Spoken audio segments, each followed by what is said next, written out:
Hello everyone, good morning. நம்ம ஒரு புது சீரீஸ் ஸ்டார்ட் பண்ணலாமா?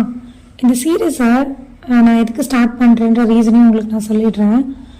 நம்ம மனசுக்குள்ளே பார்த்தீங்கன்னா நிறைய தாட்ஸ் இருக்கும். சம்டைம்ஸ் அது நம்மளை ஹர்ட் பண்ணும், சம்டைம்ஸ் அது இன்ஸ்பைரும் பண்ணும். But most of the times நம்ம இன்சைட் ஃபீலிங்ஸை வெளியில் நம்ம சொல்கிறதே இல்லை.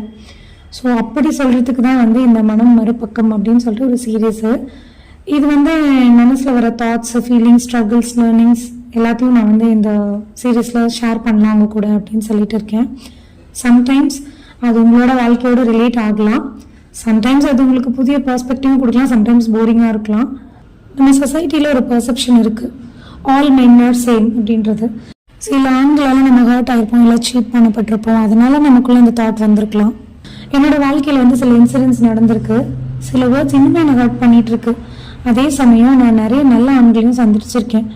அவங்க தான் இன்னைக்கு நான் நல்லா இருக்கிறதுக்கும் காரணம். அதனால தான் இன்னைக்கு நான் சொல்ல போகிற இல்லை எக்ஸ்பிரஸ் பண்ண போகிற டாபிக் என்னன்னு பார்த்தீங்கன்னா, not all men are bad. அதுக்கு ஒரு சில எக்ஸாம்பிள்ஸ் நான் இங்கே கோட் பண்ண விரும்புகிறேன். ஃபர்ஸ்ட் என்னோட அப்பா. இப்போ எங்கள் அப்பா கிட்ட காசு கம்மியாக இருந்தப்பவும் சரி, இப்போ சமாளிக்கிற அளவுக்கு இருக்கும்போதும் சரி, எப்போவுமே அவர் சொல்கிற விஷயம் என்னென்னா, எளிமையாக வாழணும், இண்டிபெண்ட்டாக எல்லா விஷயத்தையும் ஹேண்டில் பண்ணணும். நம்மளை பார்த்து 4 பேர் சிரித்தாலும் சரி, புள்ளி பண்ணாலும் சரி, அவர் சொல்கிற ஒரே விஷயம் என்னென்னா, அது அவங்களோட தாட் ப்ராசஸ், நீ உன் வேலையை பாரு, அதே மாதிரி அவங்களோட எண்ணம் போல வாழ்க்கை இருக்கும் அப்படின்னு சொல்லுவார். அதே மாதிரி என்னோட எல்லா கஷ்டத்துலையும் எனக்கு தோள் கொடுத்து தாங்கி நின்றுருக்காரு. சின்ன வயசுல என்ன திட்டிருக்காரு, அடிச்சிருக்காரு, எல்லாமே பண்ணியிருக்காரு. பட் அது எல்லாமே நம்மளை ரைட் ட்ராக்ல கொண்டு வரதுக்காக தான். ஸோ இப்போ லைஃப் வித்தவுட் ஹிம் அப்படின்றது என்னால் இமேஜின் கூட பண்ண முடியாது. செகண்ட் பார்த்தீங்கன்னா, என்னோட அண்ணா. அவரோட பேரை நான் இங்கே கோட் பண்ண விரும்பலை. என்னோட சொந்த அண்ணா கிடையாது, பட் என்னோட அண்ணா, என்னோட பெரியப்பா வீட்டு அண்ணா. அவங்க பார்த்தீங்கன்னா எங்கள் அப்பாவுக்கு அடுத்த ஸ்தானத்தில். என்னோட எல்லா கஷ்ட நஷ்டத்துலையுமே அவர் இருந்திருக்காரு. நான் தப்பு பண்ணாலுமே கார்னர் பண்ணாமல், ப்ளேம் பண்ணாமல், காமா நீ தப்பு பண்ணியிருக்கேன்னு என்னை ரியலைஸ் பண்ண வச்சிருக்காரு. என்னோட அப்பாவுக்கு சமமாக நான் ஒரு பிக்கெஸ்ட் ஸ்ட்ரென்த்தாக பார்க்குறது அவரை தான். காலேஜில் என்னோட இங்கிலீஷ் ப்ரொஃபஸர். தமிழ் மீடியம்ல இருந்து போனதுனால எனக்கு இன்ஜினியரிங்கில் அட்ஜஸ்ட் பண்ணுறது ரொம்ப கஷ்டமாக இருந்தது. அவரோட கைடன்ஸும் என்கரேஜ்மெண்ட்டும் ஒன் ஆஃப் த ரீசன் எனக்கு வேலை கிடைக்கிறதுக்கு.